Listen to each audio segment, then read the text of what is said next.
Podcast. और आज की जो मेरी गेस्ट हैं वो हैं Mrs Divya Mahajan. Mrs Mahajan MPhil हैं जियोलॉजी में, उन्होंने बीएड किया है, एनटीटी किया है and she has also done diploma in nutrition, health and nutrition. Mrs Mahajan अपने क्लाइंट्स को इंडिया और अब्रॉड एक हेल्दी डाइट प्लान देती हैं और वे पिछले 30 सालों से एक परफेक्ट वर्क लाइफ बैलेंस बना के अपने करियर को भी चला रही है। तो आइए उनसे बात करते हैं और जानते हैं उनके सफर के बारे में। बहुत बहुत स्वागत है आपका मिसेस महाजन मेरे पॉडकास्ट में। Thank you Kiran, thank you, आपने मुझे इनवाइट किया। बहुत बहुत धन्यवाद आपका भी एक मौका देने के लिए। माय प्लेजर मिसेस महाजन। और मुझे लगता है सबसे पहला प्रश्न जो मुझे आपसे पूछना चाहिए, क्योंकि आपका इतना बड़ा मैं कहूँगी लाइफ एक्सपीरियंस है, 30 इयर्स आपने एक ऐसी लाइफ जी है जिसमें आपने बहुत तरह से लोग देखे, अपने करियर को डेवलप किया, एक टीचर के तौर पे शुरुआत की। कैसे आप अपनी जर्नी देखती है? मैं आपकी जर्नी के बारे में कुछ जानना चाहूँगी। किरण, जर्नी तो बड़ी इंटरेस्टिंग रही है लाइफ की। सबसे पहली बात तो ये है कि मुझे फ़ौज बहुत पसंद है, तो मैं चाहती थी कि मैं फ़ौज में आऊँ। वो तकदीर ऐसी थी कि मेरे हस्बैंड ही आर्मी से जुड़े हुए हैं। तो सफ़र तो बहुत अच्छा है, पढ़ाई मेरी अलग थी, सर्विसेज की डिमांड्स दूसरी होती हैं। तो बहुत पहले ही ये चीज़ मैंने सोच ली कि साथ तो रहना ही है, क्योंकि अलग रहने का तो शादी के बाद मेरी मेरी समझ के हिसाब से कोई मतलब नहीं है। क्योंकि अगर आपने कोई जीवन साथी चुना है तो फिर साथ साथ रह के ज़िंदगी बितानी चाहिए। तो उस तरह से फिर सफ़र शुरू हुआ हमारा। पर यह है कि जो मैंने पढ़ाई की थी वो सर्विसेज के हिसाब से मेरे वैसे काम नहीं आई। पढ़ाई तो खैर कभी वेस्ट नहीं जाती है, बिल्कुल। पर जिस तरह आप बोलो कि फाइनेंशियली उसका कोई मुझे शुरू में फ़ायदा हुआ हो, तो ऐसा तो मैं नहीं कहूँगी। अगर आप बोलें कि मैंने जॉब किया है उसको लेके, क्योंकि मेरी प्रॉब्लम ये रही है कि ये जो मेरा सब्जेक्ट था वो डिफरेंट था। स्कूल्स में वो होता नहीं। तो स्कूल्स के लिए बीएड होना मैंडेटरी है, एनटीटी होना मैंडेटरी है। तो कभी मैं ओवर क्वालिफाइड होके रिजेक्ट हो जाती थी, कभी अंडर क्वालिफाइड होके रिजेक्ट हो जाती थी। तो बिल्कुल। बड़ा वो अजीब सा लगता था। तो उसी को करने के लिए मैंने एनटीटी किया जब मेरा बेटा छोटा था। फिर बीएड भी कर ली, बीच में टीचिंग भी की ऑन एंड ऑफ, प्रिंसिपलशिप भी की। पर ठीक है, मतलब everything makes a perfect combination in the end, मुझे यही लगता है। अलग अलग बिल्कुल, और सब कुछ एक्सपीरियंस। बिल्कुल कुछ ना कुछ सिखा के जाता है, हर चीज में आपने कुछ ना कुछ सीखा होगा। हाँ, पक्का, ये तो पक्की बात है। हर चीज़ का एक्सपीरियंस ही अलग है। बिल्कुल। और अभी आप एक वेल नोन न्यूट्रिशनिस्ट है मिसेस महाजन। मैं जानना चाहूंगी कि कैसे हमारी, मैं आपकी फेसबुक प्रोफाइल भी जब देख रही थी, वेलनेस वाला आपका पेज देख रही थी, उसमें मैंने सबसे पहले यही जाना। आप मुझे सरल शब्दों में मैं आपसे जानना चाहूंगी कि हमारी फूड चॉइसेस हमारी हेल्थ को कैसे अफेक्ट करती है। देखो, एक हिंदी में ना वो कहावत है, जैसा अन्न वैसा मन और वैसा ही तन। ठीक है। तो हम जैसा खाना खाते हैं अल्टीमेटली वो हमारे शरीर में जाके प्रोसेस तो होता ही है, उसी से हमें एनर्जी मिलती है, उसी से हम बड़े होते हैं। जैसे बच्चे बड़े इसीलिए होते हैं, और बड़े युवा जो होते हैं वो वृद्ध इसीलिए होते हैं, क्योंकि ग्रोथ एक ऑनगोइंग प्रोसेस है, कि ये रोज की क्रिया है। तो हम जो है जैसे अपने शरीर को रखेंगे, ग्रोथ तो होगी, एजिंग भी होगी, पर वो किस तरह होगी और आपकी हेल्थ को कैसे वो इम्पैक्ट करेगा, वो हमारा खाना ही डिसाइड करता है। और जिस तरह का हम खाना खाते हैं उसका हमारे ओवरऑल मेंटल हेल्थ पे भी बहुत असर पड़ता है, चाहे कोई इस बात को माने या ना माने। तो बिल्कुल। ये लेकिन इसमें बहुत बड़ा मुझे लगता है, बिकॉज फूड। आपकी आवाज नहीं आ रही। हाँ, अभी एक मिनट, अभी आवाज आ रही है, बीच में चली ओके, गई थी। Am I audible? हाँ, अभी ठीक है, अभी ठीक है। ओके। मैं ये जानना चाहती हूँ कि ये actually food is a very vast topic, इसमें बहुत सारी चीजें आती हैं जो हम अपने बच्चों को सिखाते हैं कि this is good food, this is bad food. तो मैं एक न्यूट्रिशनिस्ट के पर्सपेक्टिव से जानना चाहूंगी कि what are good foods and bad foods. देखो किरण, गुड और बैड की एक ही मैं तो पहचान कहूंगी फूड की कैटेगरी में, कि जो चीज़ ताज़ी है, जो चीज़ आपने मार्केट से खरीदी है, अच्छे से धो के पकाई है, वो गुड फूड में आ जाती है। हाँ, जो मैदा है, फ्राइड फूड्स हैं, पैकेट फूड्स होते हैं, जैसे आप आजकल पैकेज नूडल्स आते हैं, पैकेट बिस्किट्स आते हैं, चिप्स आते हैं, और दुनिया भर का सामान आता है। कई तो ब्रांडेड होते हैं, तो हम ब्रांड के नाम से ही खरीद लेते हैं। हम्म। कई नॉन ब्रांडेड चीजें होती हैं, जैसे भुजिया है, एक पर्टिकुलर कंपनी की बहुत चलती है, पर अगर आप गांव में जाओ तो वो भुजिया लोग सड़क किनारे भी बेच रहे होते हैं, लोकल बेसन को तल तल के। तो कोई भी चीज जो कि बहुत ज्यादा फ्राइड हो, बहुत ज्यादा पुरानी हो, बासी जिसको हम बोलते हैं, या मैदे से भरी हो, चीनी से भरी हो, नमक एक्स्ट्रा से भरी हो, वो अनहेल्दी ही होगी। और जो चीज फ्रेश है, बच्चों के हिसाब से ही, बड़ों के हिसाब से भी, ताज़ा खाना, फ्रेश खाना, और फल सब्जियां, नट्स, दूध, ये सब चीज़ें अच्छी चीज़ों में ही आता है, गुड फूड्स में ही आता है। इन सब की एक बैलेंस्ड अप्रोच हो अगर हमारी लाइफ में, डाइट में, तो एक बंदा एक अच्छे मतलब रूटीन फॉलो कर सकता है, एक हेल्दी डाइट ले सकता है। राइट। पर उल्टा लेकिन ये इसमें होता है ना, कि हम लोग, बिल्कुल, बोलो बोलो। इसमें मिसेस महाजन एक और चीज मैं जानना चाहूंगी, मैं पर्टिकुलरली ब्रांड का नाम नहीं लेना चाहूंगी, बट आजकल मैंने देखा है कि यो आर्मी में भी बहुत फेमस है। इनफैक्ट मैंने नोटिस किया, और सिविल में भी है, there is a particular powder जो अगर आप खाओगे तो आपको ब्रेकफास्ट नहीं करना है, आपको सिर्फ एक टाइम मील लेनी है पूरे दिन में, और सुबह भी आप वो पाउडर को घोल के पी रहे हो, आप इवनिंग में भी घोल के पी रहे हो। तो क्या सच में इट्स इफेक्टिव फॉर बॉडी, और लॉन्ग रन में इसके क्या इफेक्ट्स हो सकते हैं बॉडी के लिए? इज इट गुड और इज इट बैड? किरण, अगर ये चीजें इतनी अच्छी होती तो क्या हमारे दादियाँ नानियाँ नहीं खा रही होती? क्या वो पाउडर पी पी के ही ना जिंदा होते? ये क्विक फिक्सेस होते हैं लाइफ के, दीज आर मार्केटिंग ट्रिक्स। गिम्स। कोई चीज को आप रिप्लेस नहीं कर सकते हो एक हेल्दी खाने से। वो सिर्फ एक फिलर का काम करते हैं, जैसे हेल्थ ड्रिंक्स आते हैं कि आप हेल्थ ड्रिंक पियो एंड आपको भूख नहीं लगेगी। तो मैं ये कहती हूँ कि आपको ये सब चीजें करने की जरूरत क्या है, जब आप एक ताजे खाने से, एक ब्रेकफास्ट खा के, एक हेल्दी ब्रेकफास्ट खा के अपनी न्यूट्रिशन ले सकते हो दिन भर के लिए। तो आपको एक दूध या नॉर्मल पानी में घोल के वो पाउडर पीने की जरूरत क्या है? मतलब मेरी थोड़ी समझ से बाहर हो जाती है वो चीज कि वो ऐसी क्या चीज, इज इट क्विक फिक्स? मतलब how does it impact your life? आप उसको, उससे क्या अचीव करते हैं लोग? अब अगर लोग कहते हैं उनको भूख नहीं लगती, तो मैंने देखा है, पर्सनल एक्सपीरियंस है, कि लोग सुबह तो घोल के पी लेंगे, एंड जैसे ही शाम होती है वो बिंजिंग पे आ जाते हैं, फिर ऐसे खाना खाते हैं कि जैसे देर इज नो टुमारो, और गलत खाते हैं। तो इससे अच्छा है कि आप दिन में ही खा लो, दिन की शुरुआत ही अच्छी कर लो, अच्छा ब्रेकफास्ट करके, टाइम पे लंच करके। तो ये जो पाउडर्स एंड जो मार्केटेड प्रोडक्ट्स होते हैं, they are marketing gimmicks, they are not healthy foods. मैं तो इनकरेज नहीं करती हूँ, बाकी ईच टू देयर ओन, जिसकी जो समझ है, जिसको जो पसंद है। तो बिल्कुल, बट आई थिंक ये ना बहुत ज्यादा, इट्स अ वेरी मतलब इट्स गोइंग वेरी एक्टिव। लोग इतना इसको खा के, और उनका वेट लॉस एक्चुअली हो रहा है। अब उनको लग रहा है कि वो खा के हो रहा है, but actually I think it's, वो खाना खा ही नहीं रहे, वो सिर्फ उसी को घोल के पिए जा रहे हैं, एंड दे आर देखो फीलिंग लाइक। किरण, चीजें ना सस्टेनेबल नहीं होती। आप कितनी ताउम्र क्या पाउडर पी के जिंदा रहोगे? क्या बच्चे को पाउडर पालोगे? मतलब मैं अपने क्लाइंट्स जो मेरे अगर जुड़े हुए हैं या जो मुझे जानते हैं, मैं हमेशा एक ही बात कहती हूँ, चीज वो करो जो आप 10 साल बाद भी निभा सको। जब आप जो मुझे ज्वाइन करता है, मैं हमको सबसे पहला सवाल उनसे यही पूछती हूँ, क्या आप ये चीज अगले 10 साल तक कर पाओगे? क्योंकि ओवर एम्बिशियस जो गोल्स होते हैं ना, हेल्थ को लेके या any goals, they are not sustainable. क्योंकि उसमें आप दम लगाते हो सिर्फ पहला महीना या पहला हफ्ता। जैसे न्यू ईयर रेजोल्यूशंस होते हैं कि आज तो मैंने बस दुनिया फतेह कर ही लेनी है, बट एक वीक आते आते बात वहीं खत्म हो जाती है। So it's better to have smaller goals, achievable goals, and अपने आप से अकेले में ही पूछ लो कि क्या मैं ये पाउडर पी के सारी जिंदगी चल पाऊंगी?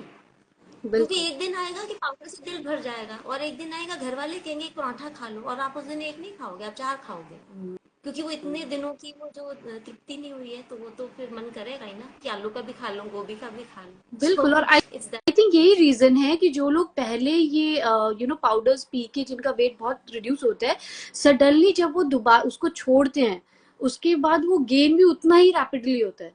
रिबाउंड होता है, weight weight will rebound, because आपने एक तरह का सेल्फ स्टार्वेशन मोड में गए हो गलत चीजों से। ठीक है, फास्टिंग हम लोग करते हैं, हमारी कल्चर में फास्टिंग को बहुत ज़्यादा इंपॉर्टेंस दी गई है, एंड आई बिलीव आज एकादशी भी है, तो लोग एकादशी का व्रत रखते थे हमारे घरों में। उसका एक रीजन होता था कि वंस इन अ मंथ आप अपने बॉडी को खाने से रेस्ट दो, डिटॉक्सिफाई करो, फल सब्जी फल फ्रूट खाओ, या दूध पी लो, या सिर्फ फलाहार रखो।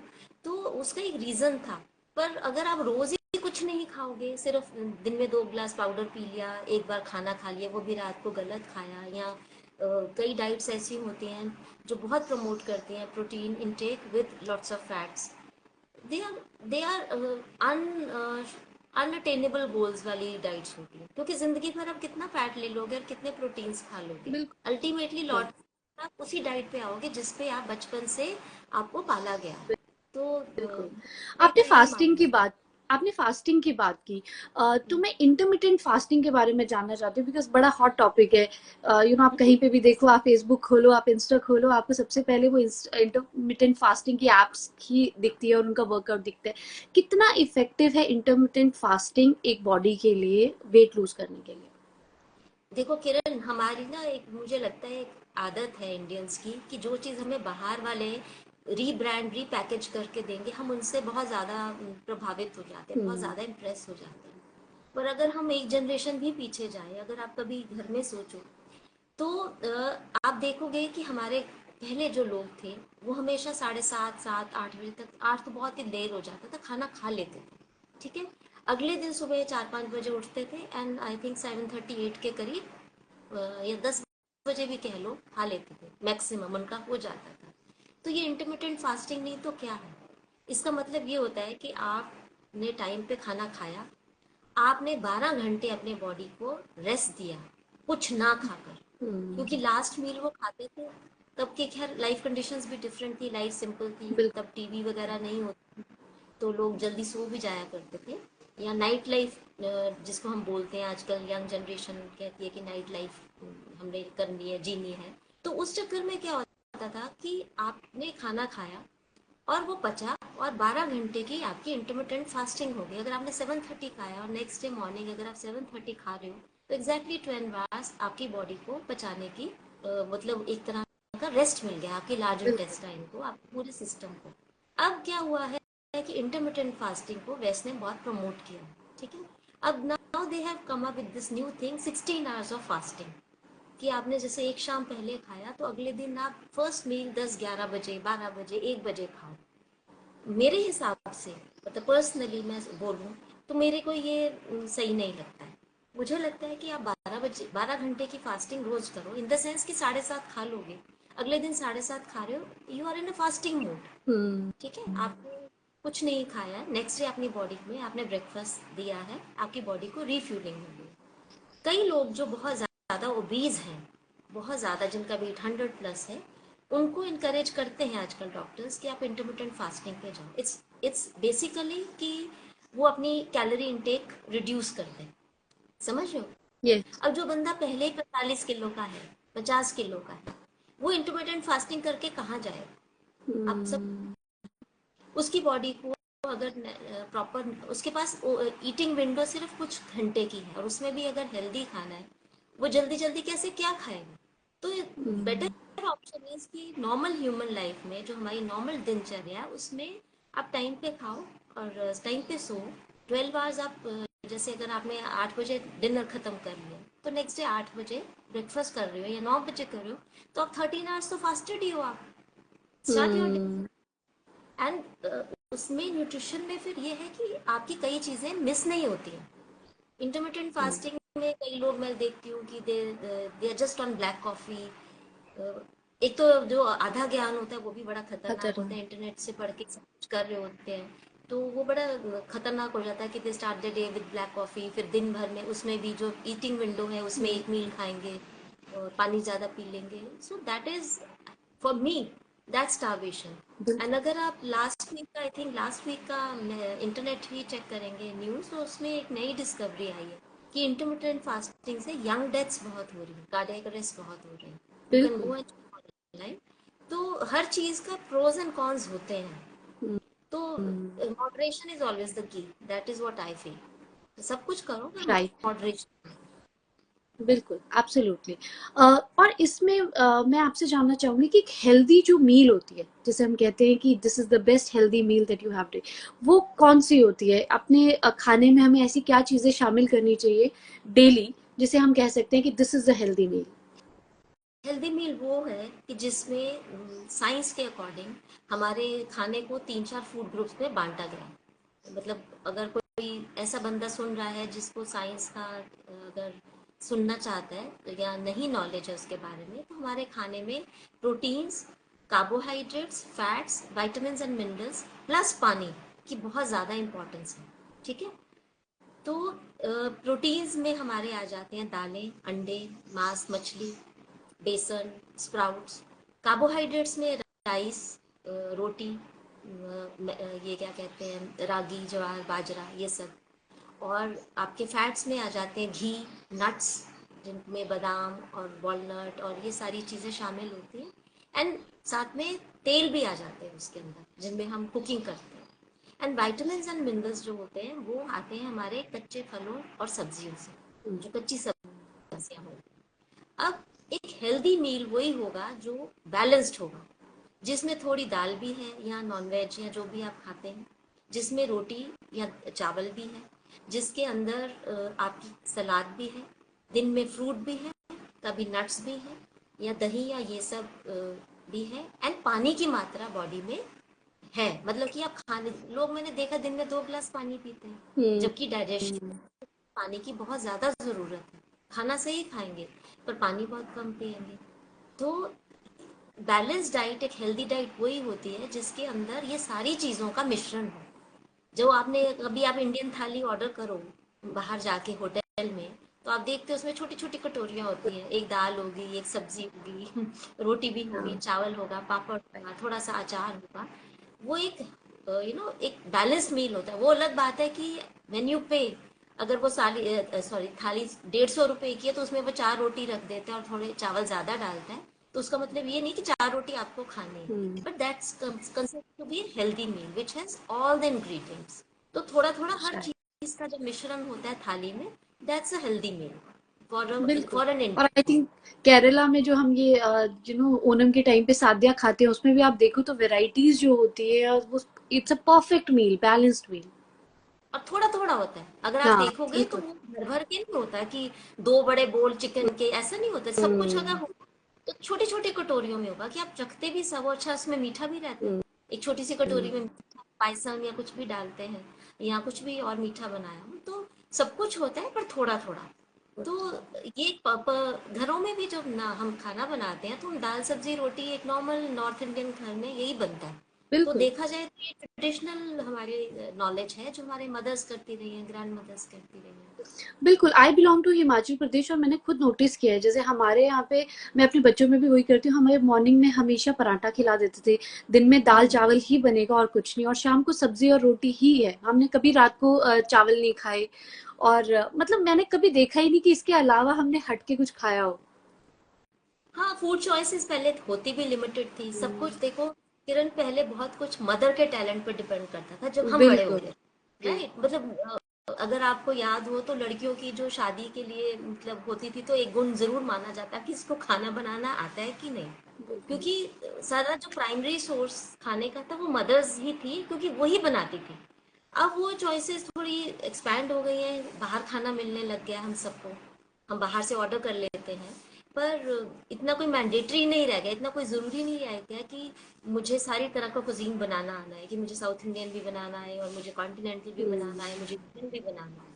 तो फूड चॉइसेस थोड़ी हमारी और हमारा ही, क्योंकि अलग अलग टेस्ट अब मिल गए हैं, पहले मिलता ही कहाँ था। अगर आप बाहर भी जाते थे तो अगर आप नॉर्थ इंडिया में हो तो आपको नॉर्थ इंडियन फूड ही होटल्स में मिलता था।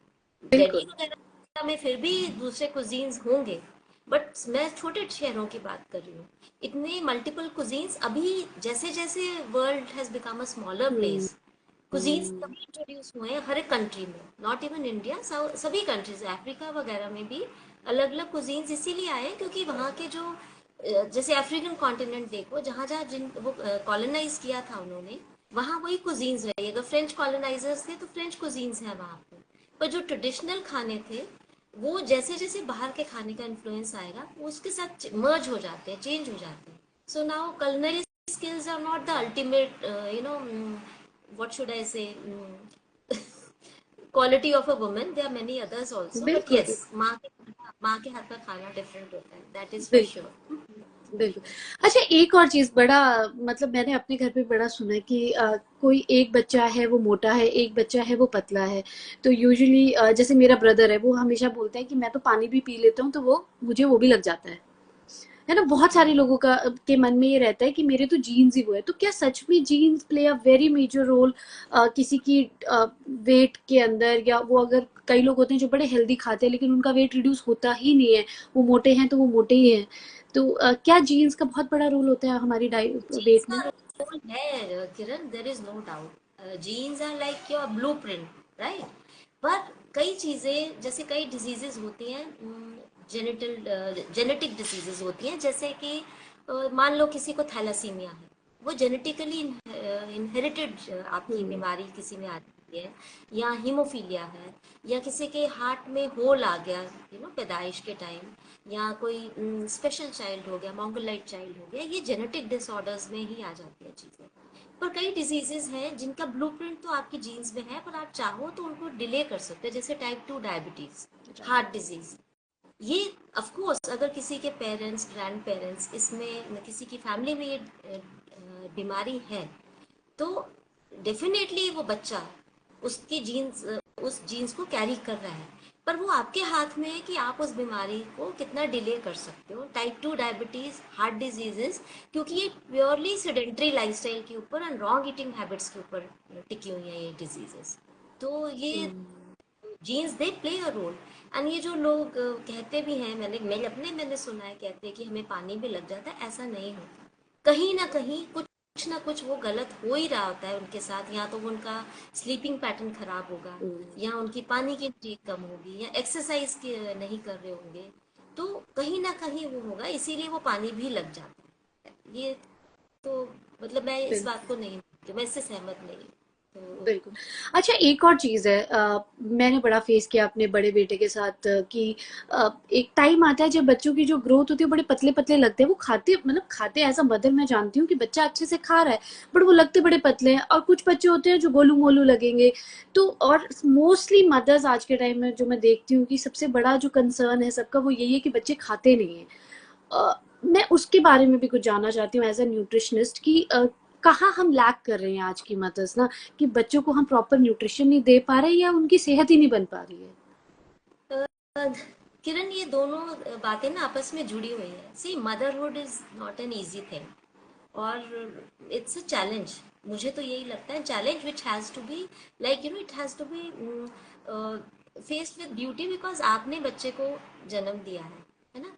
तो एक जो मदर का रोल होता है वो बड़ा इंपॉर्टेंट होता है. When I look back, the fondest memories जो मेरे को पुरानी यादें भी आती हैं, तो it's always around my mother only. And I think everybody will agree with me, क्योंकि मदर का रोल एक बड़ा सेंट्रल रोल होता है किसी की लाइफ में भी.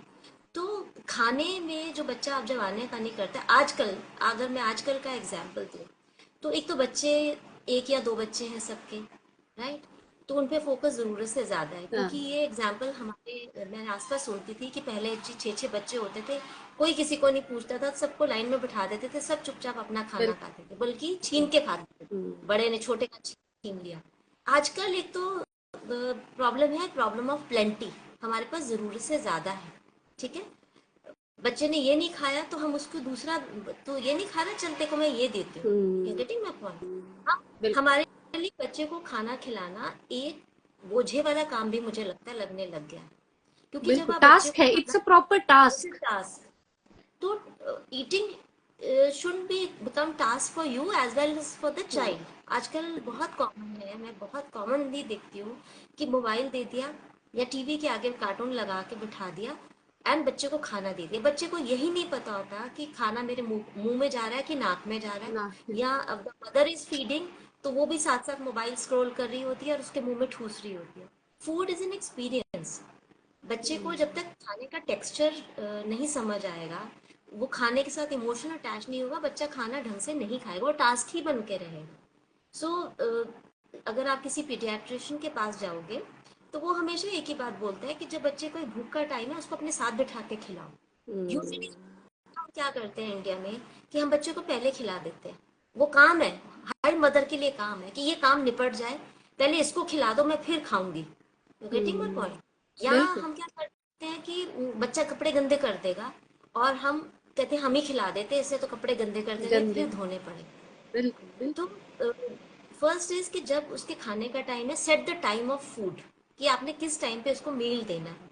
दूसरा, जब बच्चा खाने लायक होता है उसको अपने साथ चेयर पे बिठाओ, जो वो खाता है खिलाओ, और आगे एप्रन लगाओ, और 2 या 3 ड्रेसेस ऐसी रख लो कि ठीक है भैया खराब भी हो गई तो कोई बात नहीं, बदल हम्म, देंगे। गंदी हो जाती है तो कोई बात नहीं, पर उसको अपने हाथ से खाने दो। 10 दिन गंदा करेगा, महीना करेगा, साल करेगा, पर बच्चा खुद खाने दो उसको। और तीसरा है कि मोबाइल और उसके सहारे खाना नहीं खिला।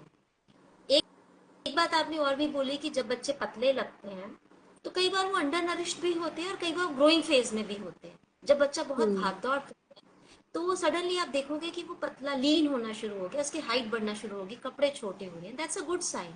उस टाइम पे उसको जितना भी आप खिलाओगे वो लंबाई की तरफ जाएगा, चौड़ाई की तरफ नहीं नहीं जाएगा। जाएगा। पर अगर बच्चा सिडेंट्री है, आजकल अंदर बैठते हैं सब मोबाइल पे खेलते रहते हैं, तो वो प्लम्प ही हो जाएगा बच्चा। हम्म, धीरे धीरे वो हम्म, ओबेसिटी में, चाइल्ड ओबेसिटी में बदल जाती है वो चीज़ें। सो मैं तो यही कहूँगी कि मोबाइल के सहारे या टीवी के सहारे food should not be given to the child. उसको प्यार से खिलाओ। एंड कई बार ये होता है कि हम फोर्स फीडिंग भी करते हैं, या हम पीछे पीछे बहुत खिलाते हैं, माँ आगे आगे, जो कि मैंने भी किया है, गलत बिल्कुल। और किया है। कई बच्चे तो उल्टी कर देते हैं क्योंकि वो ओवर फीडिंग, क्योंकि मदर को पता नहीं चल रहा है कि इसने इसको कितना खिलाऊं, हाँ, और बच्चे की बॉडी ने एक रेजिस्ट कर दिया कि अब इससे ज्यादा मुझे चाहिए ही नहीं, छोड़ दो और ना। आप ठूसे जा रहे हो। हाँ, छोड़ दो। आपने एजेंडा बना लिया कि मुझे इसको फुल रोटी खिलानी है, पर हो हाँ, सकता है बच्चा उससे पहले ही कुछ और खा के बैठा हो सकता है राइट। उसे 4-5 बिस्किट खानी हो, आपको पता ही नहीं है। हम क्या करते हैं, हम कैटेगराइज कर देते हैं कि इसने अब 4 बिस्किट खाए हैं पर रोटी एक ही खाएगा। हम ये नहीं हम्म, सोच रहे कि 4 बिस्किट खाए हैं, वो चाहे वो गलत था, है तो अनाज ही ना, वो बिल्कुल। मैदा ही गया अंदर, चीनी भी चली गई उसमें, डालडा भी चला गया होगा। तो हम वो हम्म, 4 बिस्किट को नकार देते हैं, हम कहते हैं नहीं नहीं, खाना नहीं खाया, खाना खाना बहुत जरूरी है। तो हम क्या करते हैं, हम्म, उसके अंदर, बच्चे के अंदर फिर ठूसते हैं खाना। तो मैं ये नहीं कहूंगी कि बिस्किट आपने जो खिलाया वो अच्छा किया, पर मैं ये कह रही हूँ कि जो आप उसके बाद एक रोटी ठूस रहे हैं वो गलत कर रहे हो। अब बिस्किट तो पहली बात तो लाने ही नहीं चाहिए थे, इंट्रोड्यूस ही नहीं करने चाहिए थे। पर अगर बच्चे ने खा लिए then you stick to half a roti, hmm, क्योंकि बच्चे का पेट भर चुका है, मैदे से ही भरा है पर भर चुका है। And don't try to give them unhealthy snacks before meals. अगर आपने बच्चे को 1 बजे खाना खिलाना है तो आप 12 बजे अगर उसको एक कटोरी भर के भुजिया दे रहे हैं, सवाल ही नहीं उठता कि वो बच्चा 1 बजे खाना खाएगा, कभी नहीं खाएगा। क्योंकि वो बिल्कुल। भुजिया के अंदर एक्स्ट्रा ऑयल, एक्स्ट्रा क्या कहते हैं, तेल के साथ साथ नमक, और उसमें कुछ ऐसी चीज तो है कि जो अब आप 1 कटोरी खाते हो तो आप 1.5 भी मांगते हो, आप 2 भी हम्म, मांगते हो, कुछ तो ऐसा नहीं कि वो बच्चा बार बार उसको मांग रहा है, चिप्स को मांग रहा है। बिल्कुल। Something is there which is addictive, right? So अगर आपने बच्चे को 1 बजे खाना खिलाना है तो प्लीज उसको 12, 12:30 कुछ देना है तो कुछ हेल्दी दे दो। एक खीरा फ्रूट्स दे थोड़ा दो। काट के, नहीं खीरा काट के दे दो उसको, हम्म, सैलेड की आदत डाल दो उसको, कोई फ्रूट पहले दे दो, कुछ ऐसा दही में कुछ डाल के दे दो। अगर फिर वो बाद में रोटी कम भी खाएगा तो चलेगा, पर give something healthy. Don't hmm, give the child unnecessary Maggi बना के दे दो या नमकीन का एक पैकेट पकड़ा दो। शॉर्टकट्स नहीं लो, motherhood is difficult and it's a full time investment in your child. Absolutely. तो the choices are totally with you, because बच्चे को नहीं पता है क्या गलत है या सही है, that is in the hands of the mother, she knows कि क्या सही है। सो अगर आप सही राइट, आदत डालेंगे तो सही खाएगा। राइट। मिसेस महाजन, एक बड़ा टर्म यूज आता है, और आप हम टीवी में देखते हैं, बहुत एड्स भी आती है, प्रीबायोटिक्स एंड प्रोबायोटिक्स।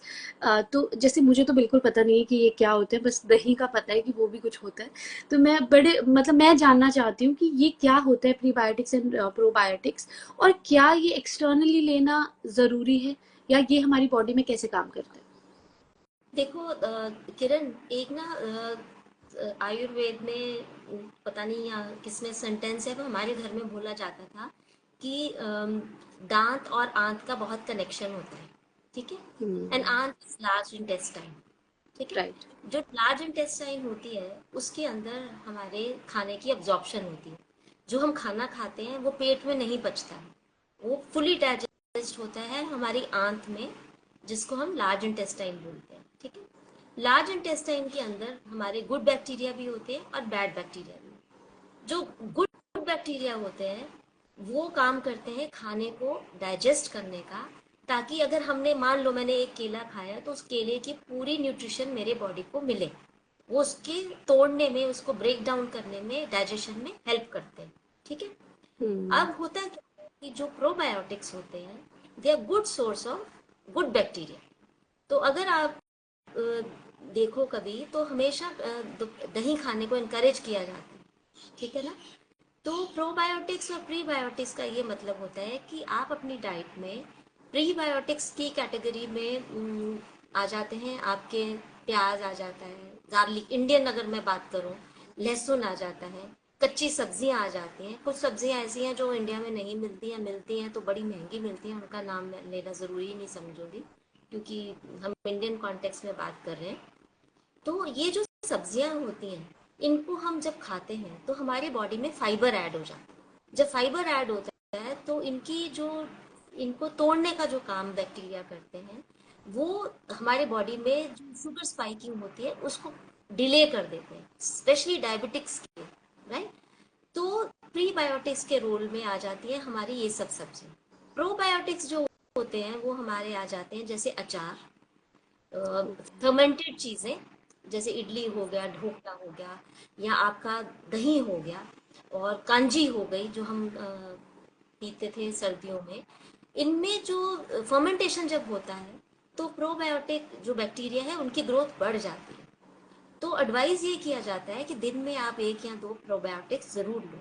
अब हर चीज के साथ में क्लॉज आता है कि अगर कोई हाई बीपी का पेशेंट है तो उसको मैं कभी एडवाइस नहीं करूंगी कि आप अचार खाओ भर भर के, क्योंकि उसमें सॉल्ट कंटेंट। तो आप बिल्कुल। दही ले लो, प्लेन दही ले लो।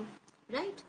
एंड प्रोबायोटिक्स के साथ मैं एक बात और जोड़ना चाहूंगी कि आजकल मार्केट में भी आते हैं, केफिर करके एक मिडिल ईस्टर्न प्रोडक्ट है केफिर, जो कि अगर जैसे हमारे पास दही का जामन रहता है, ऐसे केफिर में भी जामन रहता है, गोभी की शेप का होता है, कच्ची गोभी जैसे होती है।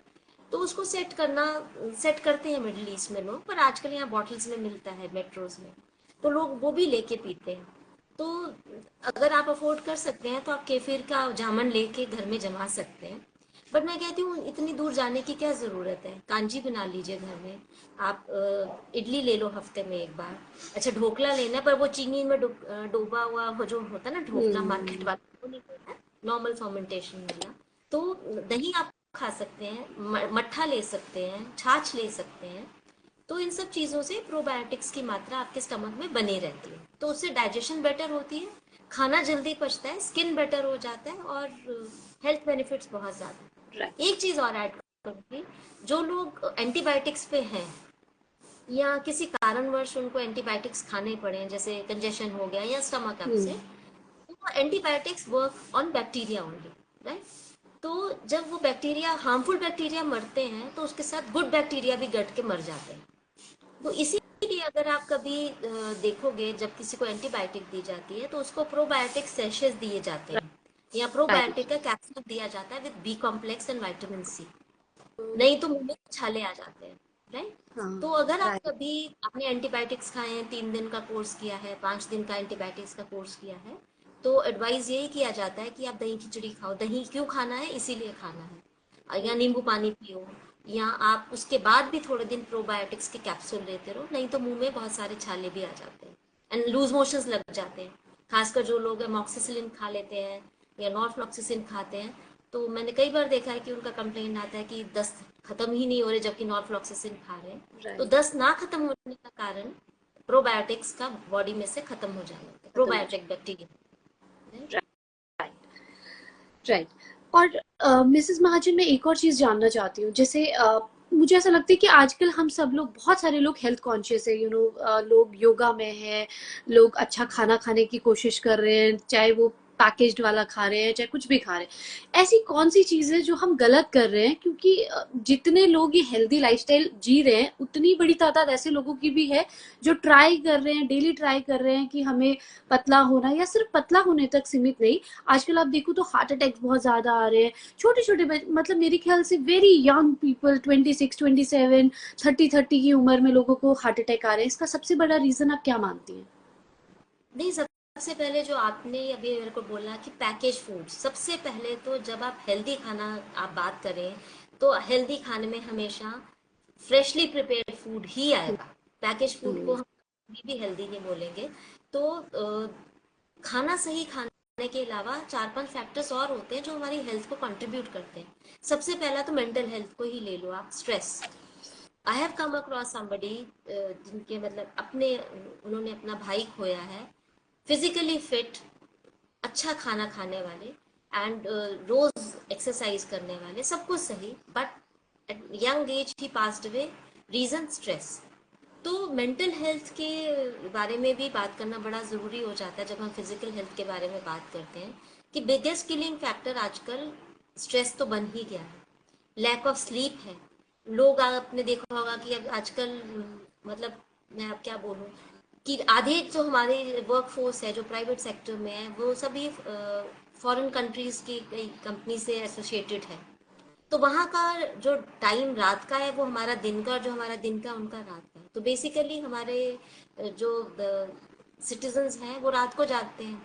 तो जो रात को हमारी बॉडी में सोने के टाइम जो हार्मोन्स रिलीज होते हैं वो तो गलत टाइम पे ही सब कुछ चल रहा है ना। वो बंदा रात को खा रहा है, सो ही नहीं रहा है, तो हमारा स्लीपिंग पैटर्न भी गलत है। बिल्कुल।